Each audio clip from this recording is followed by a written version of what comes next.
विद्युत प्रवाह चैप्टर ની અંદર બેટા નેક્સ્ટ ટોપિક આપણો કિર્ચોફનો નિયમ।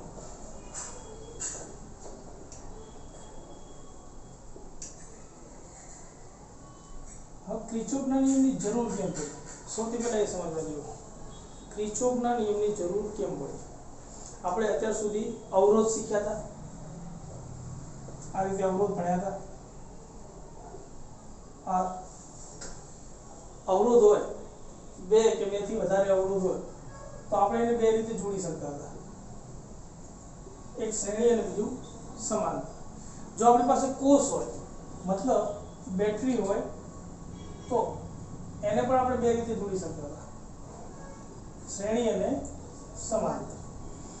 પણ જો કોષ અને અવરોધ બંને એક સાથે હોય તો, કોષ અને અવરોધ બંને એક સાથે હોય તો અવરોધનું જોડવાનું સૂત્ર શું હતું બેટા? R ઇક્વિવેલેન્ટ બરાબર આપણે એક લખતા હતા R1 + R2 + આ રીતે Rn સુધી, બરાબર। એનું પેરેલલ એટલે કે સમાંતરનું સૂત્ર લખતા હતા આપણે 1/R ઇક્વિવેલેન્ટ બરાબર 1/R1 + 1/R2 + આ રીતે 1/Rn, બરાબર। કોષ માટે આપણે લખતા હતા, જ્યારે કોષનું લખતા ત્યારે V બરાબર E1 + E2 minus I R1 + R2, બરાબર। કોષનું જ્યારે વાત કરીએ ત્યારે એ જ રીતે સમાંતરમાં કોષનું શું લખતા હતા આપણે? I બરાબર E1/R1 + E2/R2 માઈનસ V અહીંયા 1/R1 + 1/R2। હવે ચારે સૂત્રો જો બેટા, જો આ ભેગા થાય તો આપણને એક્ઝેક્ટ કોઈ જગ્યાએ એક સૂત્ર મળે નહીં, તો એના માટે આ ચારે સૂત્રને જો ભેગા કરવા હોય, V, I અને અવરોધ આ ચારે સૂત્રોને ભેગા કરવા હોય તો એના માટે કિર્ચોફે બે નિયમ આપ્યા, કિર્ચોફે બે નિયમ આપ્યા।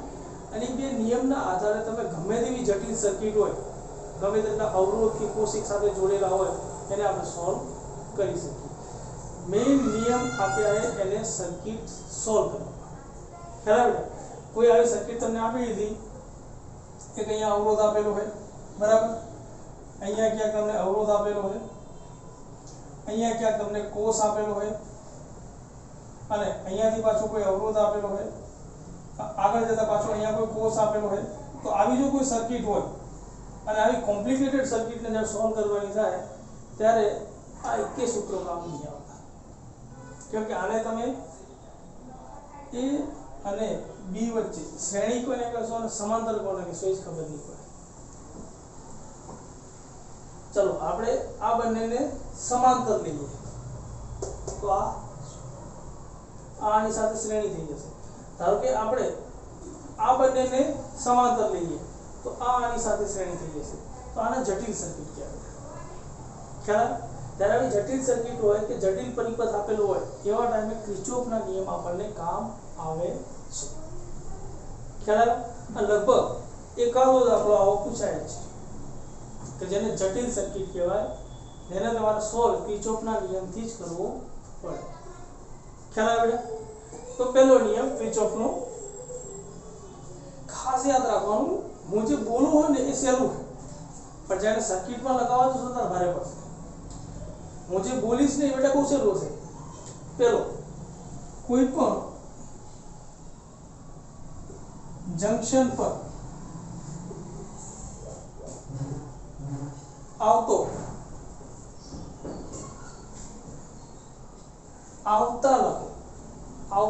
આવતા પ્રવાહ અને જંક્શનથી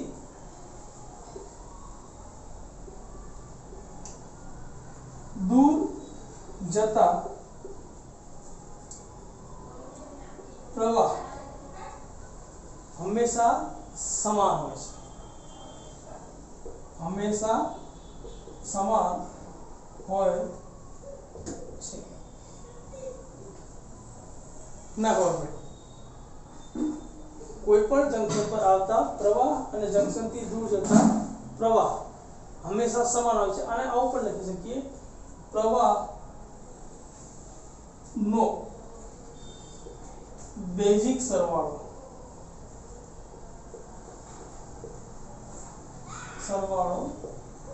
અચળ હોય છે. કેમ આવું લખ્યું બેટા? બેઝિક સરવાળો મતલબ સાદી રીતે જે આપણે સરવાળો કરીએ 5 આયા તો 5 પ્લસ કરવાના, 2 ગયા તો 2 માઈનસ કરવાના, એને બેઝિક સરવાળો. સાદું જે સરવાળા બાદબાકી થાય એને શું કહેવાશે? બેઝિક સરવાળો. સાદું જે અગડા બગડા તગડા આપણે ભણ્યા હતા એને બેઝિક સરવાળો કહેવાય. બરાબર. એના પછી આપણે સદિશવાળા સરવાળે શીખી ગયા 11 સદિશના સરવાળા, ત્રિકોણની રીતે સરવાળા. તો આપણે બેઝિક સરવાળા વાત કરીએ સાદું. આપણે આ રીતે 5 + 3 = 8, 15 - 2 = 13 અને બેઝિક સરવાળો કહેવાશે. સાદો સરવાળો એ કેવો હશે બેટા? હંમેશા અચળ હશે. તો સરવાળા બાદબાકીમાં અચળ કોણ હોય બેટા?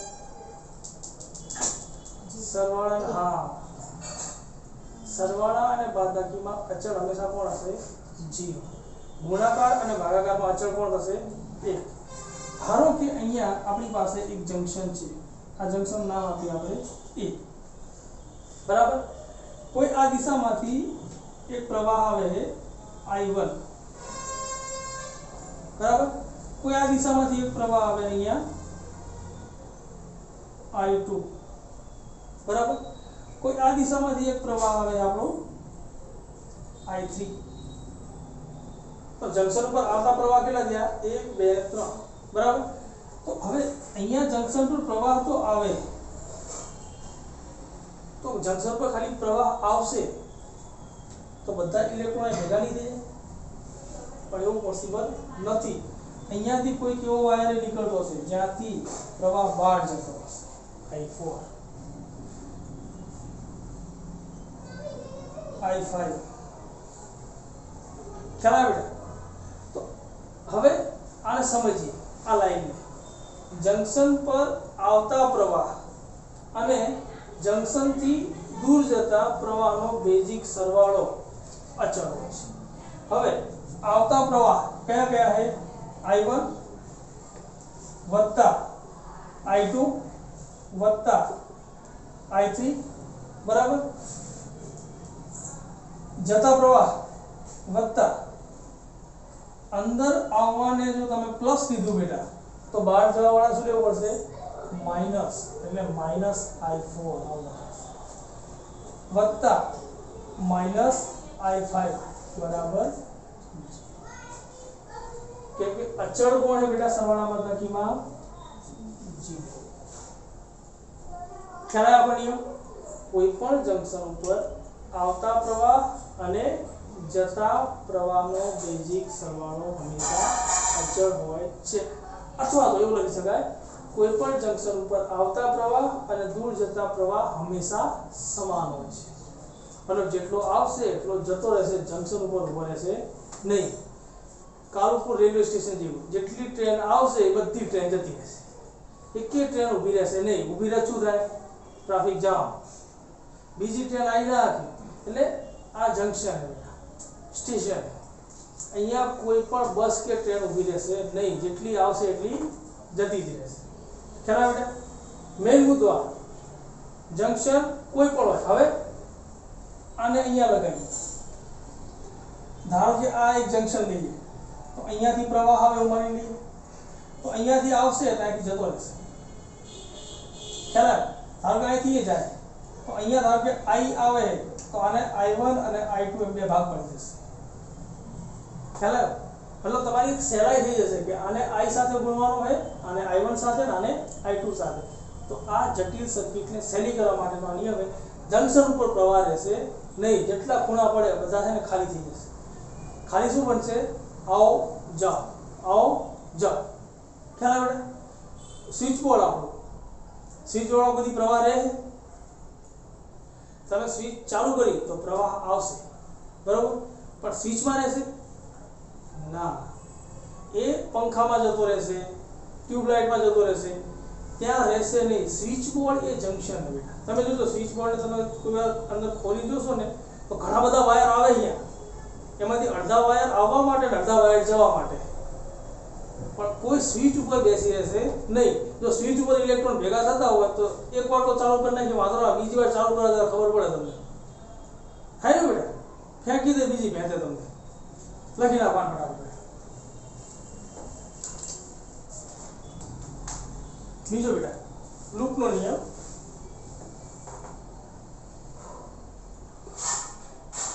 આ યાદ રાખવાનું. આને જંક્શનનો નિયમ કહેવાય. કોઈ દિવસ આવો પ્રશ્ન નહીં પૂછાતો કે જંક્શનનો નિયમ લખો, લૂપનો નિયમ લખો. આવો પ્રશ્ન જ નહીં પૂછાતો. આનો સીધો ઉપયોગ દાખલા થાય. બરાબર? પહેલાના જમાનામાં અમારી વખતે પૂછાતો 1 માર્કનો પ્રશ્ન, લૂપનો નિયમ લખો કે જંક્શનનો નિયમ લખો. અમારા જમાનામાં હતું. હવે ઘેટો જમાનો થયો. નહીં, નવા જમાનામાં નહીં પૂછાતો. બરાબર? લૂપનો નિયમમાં શું થાય બેટા? કોઈ પણ બંધ ગાળાના પરિપથમાં, કોઈ પણ બંધ ગાળાના પરિપથમાં વિદ્યુત સ્થિતિમાનના તફાવતનો બેઝિક સરવાળો હંમેશા શૂન્ય થાય છે.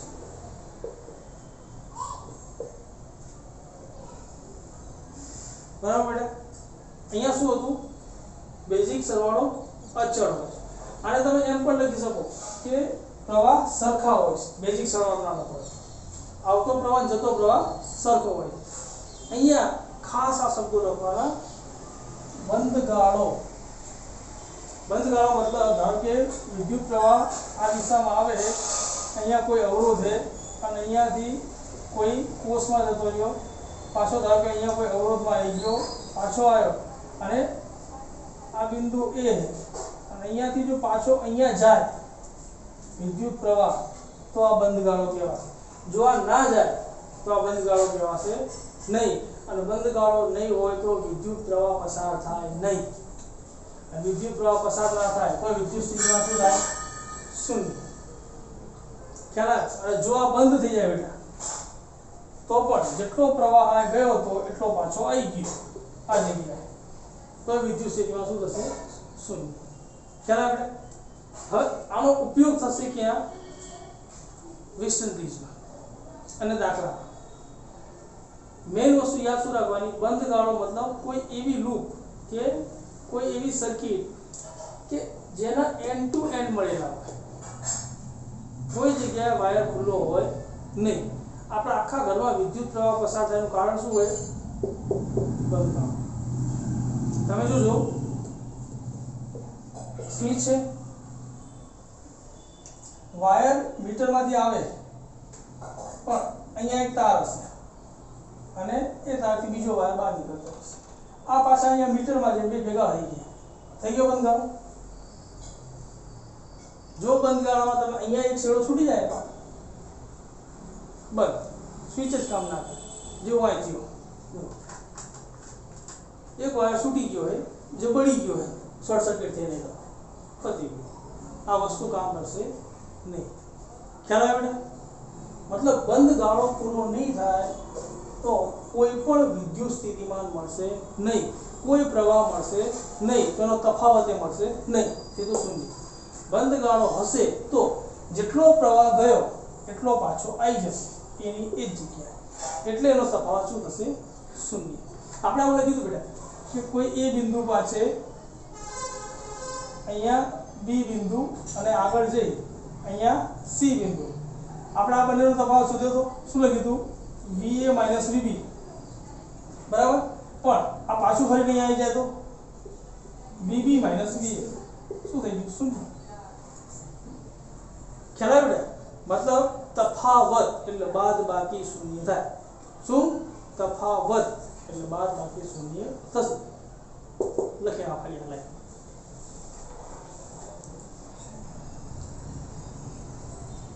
વેસ્ટર્ન બ્રિજ બેટા ક્યારે વપરાય છે કે જ્યારે તમારે અનનોન અવરોધ મતલબ અજ્ઞાત અવરોધ શોધવો હોય ત્યારે. પણ એનો એક નિયમ કે એની ગોઠવણી એવી કરેલી હોય કે જેની અંદર આપણે જે વાત કરી હતી લૂપના નિયમ, વિદ્યુત સ્થિતિમાનનો તફાવત શું થઈ જવો જોઈએ? શૂન્ય. વિદ્યુત સ્થિતિમાનનો તફાવત શું થવો જોઈએ? શૂન્ય. જો શૂન્ય થાય તો તમે વેસ્ટર્ન બ્રિજનો અજ્ઞાત અવરોધ શોધી શકો. સૌથી પહેલા આપણે 2 પોઈન્ટ લઈ લઈએ, A અને C લઈએ. બરાબર. અહીંયા આપણને એક અવરોધ આપેલો છે જે અહીંયા B પોઈન્ટ ઉપર મળે. બરાબર બેટા. અને B થી C ની વચ્ચે પણ એક અવરોધ આપેલો છે. બરાબર. હવે અહીંયા ફરીથી એક અવરોધ છે જે આપણે પહેલા વાત થઈ હતી એ જ પ્રમાણે જ્યારે જટિલ સર્કિટ હોય ત્યારે આ સ્થિતિ ઉત્પન્ન થાય આપણી.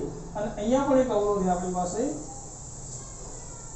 4 અવરોધ થઈ ગયા. જો આ 4 અવરોધને કોને તમારે સમાંતર લેવો અને કોને શ્રેણીમાં લેવો એ ખબર પડશે નહીં. બરાબર.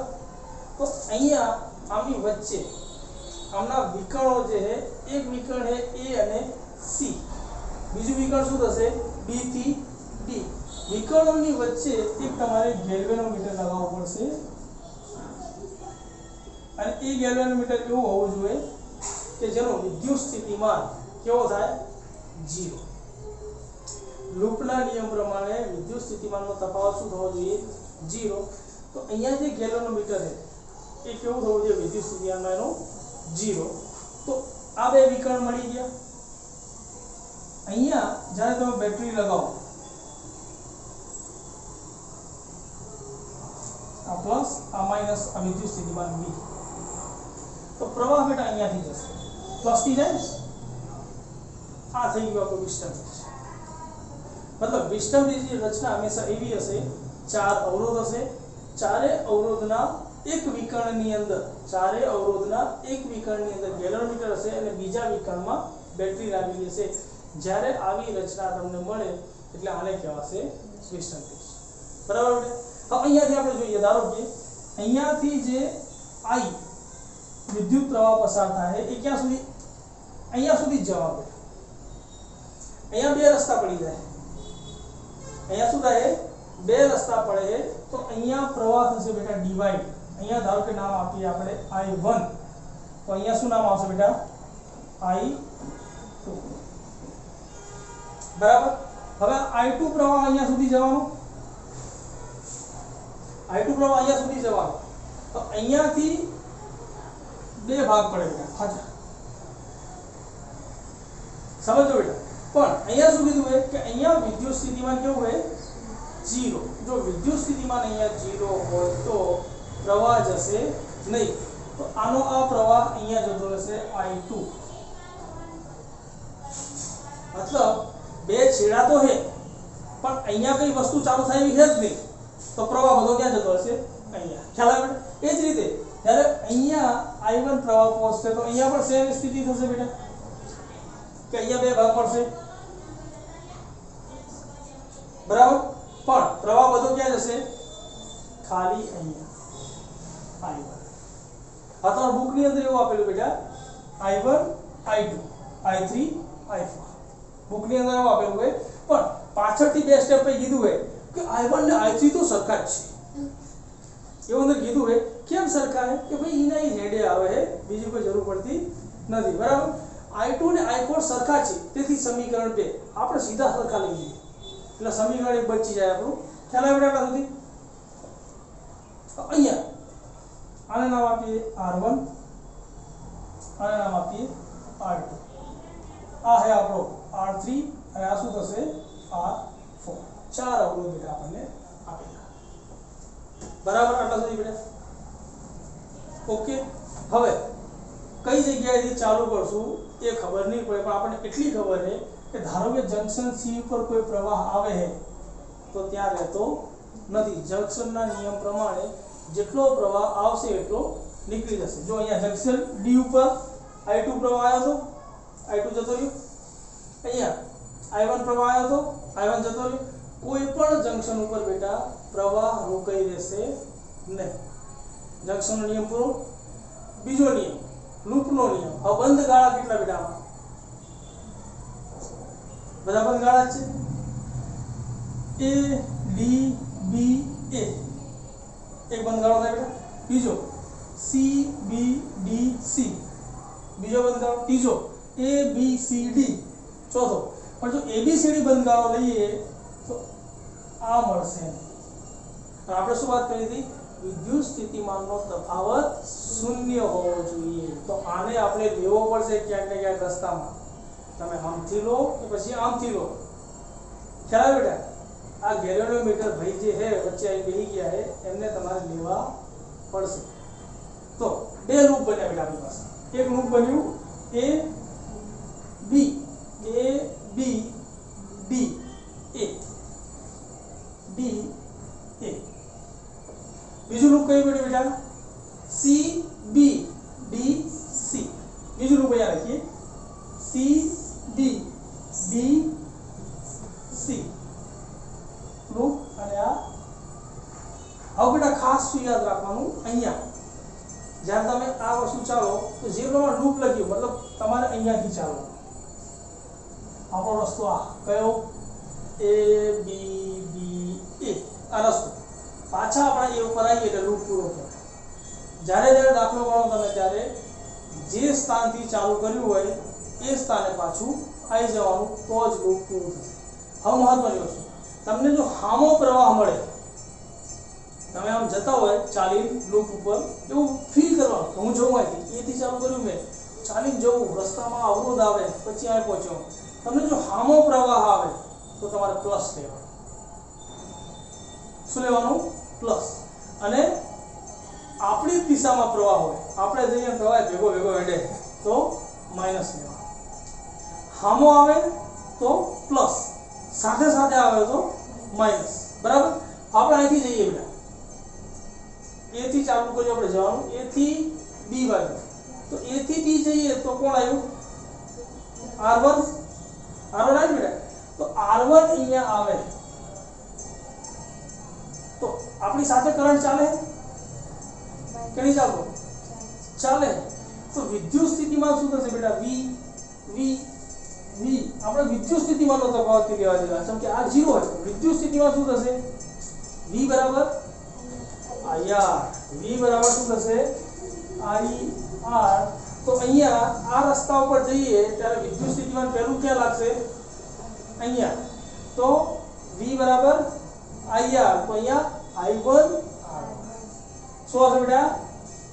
I1 R1. આપણે આમ જઈએ, પ્રવાહ ક્યાં જાય? આપણી સાથે.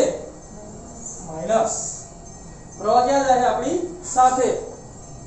અહીંયા પહોંચે D સુધી. હવે ક્યાં જવાનું છે? D. અહીંયાથી નીકળશું. આનું વિદ્યુત સ્થિતિમાન કેટલું હોય? 0 પ્લસ 0. અહીંયા પહોંચી ગયા આપણે બેટા. આમ જવાનું હોય. આ જો સામે આવે રહ્યો, જોઈ ચાલો અથડામણ ના થાય. તો આ બાજુ જશું તો અહીંયા વિદ્યુત સ્થિતિમાં શું થશે?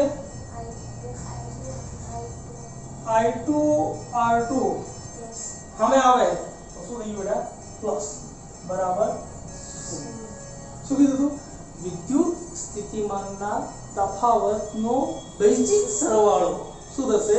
0. બેઝિક સરવાળો પ્લસ માઈનસ બેઝિક સરવાળો. રેડી બેટા? અહીંયા જો આ માઈનસ ઉતારી દઈએ બરાબર નહીં તો શું થશે બેટા? I2 R2 બરાબર I1 R. રેડી બેટા? I2 I એ બાજુ બને કે R એ બાજુ શું કરશું? I2 નું ઉપર રાખો, I1 ને રાખવા. તમે કોઈ I2 નું ઉપર રાખી. ચલો I2 નીચે લાવીએ, I1 બરાબર R1 આ બાજુ છે તો રેડી બેટા? આ મળ્યું સમીકરણ 1.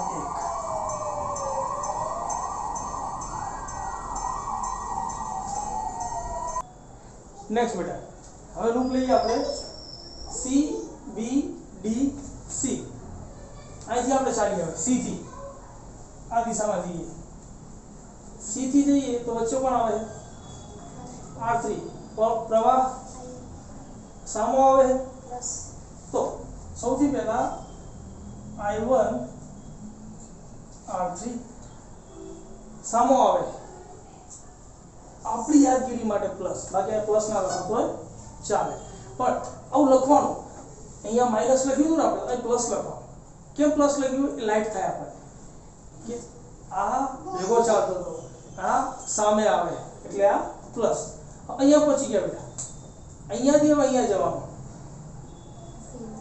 G G નું વિદ્યુત સ્થિતિમાન હતું 0 પ્લસ કે માઈનસ માઈનસ થશે કેમ આપણી સાથે ચાલશે જ્યારે આપણે અહીંયા પહોંચશું ને ત્યારે પ્રવાહ આપણી સાથે ચાલશે એટલે અહીંયા થશે હવે માઈનસ I2 R4 બરાબર બેટા બરાબર શું થશે વિદ્યુત સ્થિતિમાનના તફાવતનો બેઝિક સરવાળો 0 પ્લસ માઈનસ એટલે બેઝિક સરવાળો 0 આનું પરિણામ મૂકી દઈએ બરાબર ની આવે શું થશે બેટા I1 R3 બરાબર I2 R4 અહીંયા પણ ઉપર રાખ્યા હતા તો અહીંયા I2 ઉપર રાખવા પડશે સમીકરણ આપણે સરખાવવાના છે તો સમીકરણ કેવા હોવા જોઈએ સરખા તો અહીંયા I2 ઉપર રાખીએ તો અહીંયા R3 ઉપર રહેશે R4 આ બાજુ આવશે એટલે R4 નીચે બરાબર I2 નીચે જશે તો I1 આ થઈ ગયું બેટા આપણું સમીકરણ 2 I2 I1 બંને સરખા તો સમીકરણ 1 અને 2 પરથી શું થશે બેટા સમીકરણ 1 અને 2 પરથી ડાયરેક્ટ આવું લખી શકાય કે સમીકરણ 1 અને 2 પરથી R1 ભાગ્યા R2 બરાબર શું થશે બેટા R3 ભાગ્યા R4 રેડી આનો ઊંધું લખો તો ચાલે मतलब I1 ને ઉપર રાખો તો આવું થશે બેટા R2 ભાગ્યા R1 બરાબર R4 ભાગ્યા R3 કોઈ જ ફરક ના ઊંધું રાખો કે સીધું રાખો જવાબ તમારો સરખો જ આવશે હવે શું કીધું અજ્ઞાત અવરોધ શોધવાનો કોને અજ્ઞાત લેવામાંથી ધારો કે આપણે R4 ને અજ્ઞાત લેવો R4 આપણો અજ્ઞાત તો R4 ને કરતા કરો R4 બરાબર શું થશે બેટા R3 આ બાજુ જશે તો R3 ગુણ્યા R2 ભાગ્યા R થઈ ગયું બેટા જે અજ્ઞાત લેવો એને કરતા કરી નાખવાનો જવાબ આવી જશે લખી નાખો ફટાફટ ખાસ આ લખવાનું સમીકરણ ભેગા કરવાના આ આવે કે આ આવે કોઈ જ ફેર ના પડે બરાબર બેટા આનો પ્રેક્ટિકલ ઉપયોગ मतलब ઉપયોગ કઈ રીતે કરવો વિસ્ટન બ્રિજનો એના માટે એક ટોપિક છે મીટર બ્રિજ હવે મીટર બ્રિજ પહેલા સમજવાની એ વસ્તુ છે આપણે આમાં શું શોધ્યું વિસ્ટન બ્રિજની મદદથી શું શોધ્યું આપણે અજ્ઞાત અવરોધ શું શોધ્યું અજ્ઞાત અવરોધ પણ આવી સર્કિટ ક્યાં હશે કેવી હશે આપણને કોઈ દિવસ મળશે કે નહીં મળે એવા બધા પ્રશ્નો આપણા મગજમાં રહે પ્રેક્ટિકલી આપણે પરફોર્મ કરી શકીએ કે નહીં તો મીટર બ્રિજ એક એવી વસ્તુ છે કે જેમાં તમે પ્રેક્ટિકલી શોધી શકો વિસ્ટન બ્રિજનો ઉપયોગ તો મીટર બ્રિજ વિસ્ટન બ્રિજનો પ્રેક્ટિકલ ઉપયોગ મીટર બ્રિજ હવે મીટર બ્રિજ એટલે કે મીટર બ્રિજ કહેવાય છે તેનું કારણ સમજો બેટા સમાન આડછેદ વાળો એક મીટરનો તાર હોય કેટલા 1 મીટરનો એટલે એને મીટર બ્રિજ છે બ્રિજ કેમ કે એ સમજીએ આપણે કે અહીંયા એક मतलब रिजिड इंग्लिश में कहेवाय समान धातुनी एक पट्टी होय रिजिड पट्टी एनी साथे लगायेलो होय बराबर अने अहींया जो आने आपणे बॉक्स लई लईए आपो तो आ धातुनी पट्टी अहींया सुधी आ रीते हशे अहींया पण वच्चे धातुनी पट्टी आवशे अने आ पण धातुनी एक पट्टी आ रीते जोड़ायेली हशे बेटा अब अहींया આપણને આ રીતે સ્ક્રૂ આપેલા હશે બરાબર હવે સ્ક્રૂનો ઉપયોગ શું હશે બેટા થોડુંક સમજવાને અહીંયા વચ્ચે જે પટ્ટી હશે એમાં 3 સ્ક્રૂ હશે, જ્યારે અહીંયા એક સ્ક્રૂ હશે. જે અવરોધ તમારે શોધવો હોય એ અજ્ઞાત અવરોધ અહીંયા રાખી દેવાનો, એને એક આ છેડાથી અને એક આ છેડાથી જોડી દેવાનો. ધારો કે અજ્ઞાત અવરોધનું નામ આપીએ આપણે R, બરાબર. હવે એક તમારે શું લેવું પડશે, અહીંયા જે જાણીતો અવરોધ હોય એવો, મતલબ જ્ઞાત અવરોધ. ધારો કે અહીંયા આપણે એક અવરોધ પેટી લીધી અને અવરોધ પેટીમાંથી કોઈ એક અવરોધ આપણે કાઢી લીધો, તો આને પણ અહીંયા આ રીતે જોડી દેવા. આને કહેવાશે જ્ઞાત અવરોધ. આનું નામ આપીએ આપણે S, બરાબર. તો એક છેડો રહી ગયો બેટા, એક છેડો રહી ગયો ને. હવે આ છેડાને તમારે શેનાથી જોડવો પડશે? ગેલ્વેનોમીટર. યાદ કરો, વિસ્ટનબ્રિજમાં વચ્ચે કયો છેડો હતો? ગેલ્વેનોમીટર. તો અહીંયા વચ્ચે ગેલ્વેનોમીટર છે અને ગેલ્વેનોમીટરની બીજી બાજુ એક બીજો છેડો હશે, એ આપણે આ તારની ઉપર ફેરવવાનો થશે. જ્યારે ગેલ્વેનોમીટરની અંદર 0 બતાવે, અહીંયા ધારો કે આ બાજુ 0 થી લઈ અને આ બાજુ અહીંયા 100 સેન્ટીમીટર સુધી આપેલું, તમે 0 થી આ તારને ફેરવવાનું સ્ટાર્ટ કર્યું, ધારો કે અહીંયા 20 ઉપર પહોંચ્યા અને ગેલ્વેનોમીટરમાં 0 બતાવ્યું, મતલબ શું થઈ ગયું? વિદ્યુત સ્થિતિમાનનો તફાવત 0, બરાબર બેટા. તો જે જગ્યાએ વિદ્યુત સ્થિતિમાનનો તફાવત એટલે કે G બરાબર 0 થાય, એની એક બાજુની લંબાઈ એને કહેવાશે L1 અને બીજી બાજુની લંબાઈને શું કહેવાશે? L2. હવે થોડું યાદ કરો, ઓહમના નિયમમાં આપણે કીધું હતું અવરોધ લંબાઈના સમપ્રમાણમાં હોય. કીધું હતું બેટા, ઓહમના નિયમમાં શું કીધું? અવરોધ લંબાઈના સમપ્રમાણમાં હોય, મતલબ જેટલી લંબાઈ વધારે એટલો અવરોધ વધારે, જેટલી લંબાઈ ઓછી એટલો અવરોધ ઓછો. બરાબર બેટા? યાદ આવ્યું કે ભૂલી ગયા? ઓહમના નિયમમાં આપણે વાત કરી હતી અને એ વખતે મેં કીધું હતું કે આ મુદ્દો ખાસ લખી લેજો. R ચલે છે L અને R ચલે છે 1/A. તો અહીંયા શું કીધું? R છેદ સમાન. R છેદ શું હે? સમાન. એટલે R છેદ તો પ્રશ્ન જ ના રહ્યો, એક પ્રશ્ન રહ્યો ખાલી લંબાઈનો. તો હવે સૂત્ર ત્યાં શું મળ્યું હતું બેટા આપણને વિસ્ટનબ્રિજમાં? R1/R2 બરાબર R3/R4, બરાબર. વિસ્ટનબ્રિજ યાદ કરો થોડું. અહીંયા આપણે શું કીધું? R1, અહીંયા R2, અહીંયા R3 અને અહીંયા R4. અહીંયા હતું ગેલ્વેનોમીટર, બરાબર. મતલબ R1 અને R2 ગેલ્વેનોમીટરની એક બાજુ હતા અને R3 અને R4 ગેલ્વેનોમીટરની એક બાજુ હતા. તો અહીંયા જો ગેલ્વેનોમીટર ક્યાં है? અહીંયા. તો ગેલ્વેનોમીટરની એક બાજુ L1 અને L2, બીજી બાજુ, બરાબર. તો મતલબ L1 ની સામે R, R1 ની સામે R3, R2 ની સામે R4, L2 ની સામે S. ખ્યાલ છે બેટા? તો સામાસામી આ સૂત્ર યાદ રાખવાનું બેટા. R1 ધારો કે આપણે આને લઈએ તો આ શું થશે? R2, આ R3 અને આ R4. સૂત્ર પ્રમાણે R1 બરાબર શું થશે? L1 અને R2 બરાબર શું થશે? L2. R3 બરાબર શું થશે બેટા? R અને R4 બરાબર શું થશે? S. મૂકી દો કિંમત. હવે સૂત્રની અંદર શું થશે બેટા? L1/L2 બરાબર R/S. બીજું, જો L1 મળ્યું હોય તો આનું સૂત્ર એવું પણ બને. આ કુલ કેટલું બેટા? 0 થી 100. તો L1/100 માઈનસ L1 ટોટલ કેટલું હોય? 100. તો આ બાજુનો ભાગ આટલું બાદ કરી નાખો તો 100 માઈનસ L1. ખ્યાલ આવે બેટા? બરાબર શું થશે? R/S. શોધવાનું શું હતું? 11 એટલે કરતા કરો. R બરાબર શું થશે બેટા? આવશે ગુણાકારમાં ગુણ્યા L1 ભાગ્યા 100 માઈનસ L1 કરો અથવા તો R બરાબર S ગુણ્યા L1 ભાગ્યા L2 આ થઈ ગયું મીટર દીઠ કુલ. લખતી વખતે યાદ રાખવાનું એક તાર બે છેડા એની લંબાઈ 100 સેન્ટીમીટર એક અવરોધ અજ્ઞાત લગાવવાનો એક જ્ઞાત લગાવવાનો અને વચ્ચે ગેલેનોમીટર આ બધા મુદ્દા લખી નાખવાના એટલે 4-5 મુદ્દા તમારી થિયરી થઈ જાય.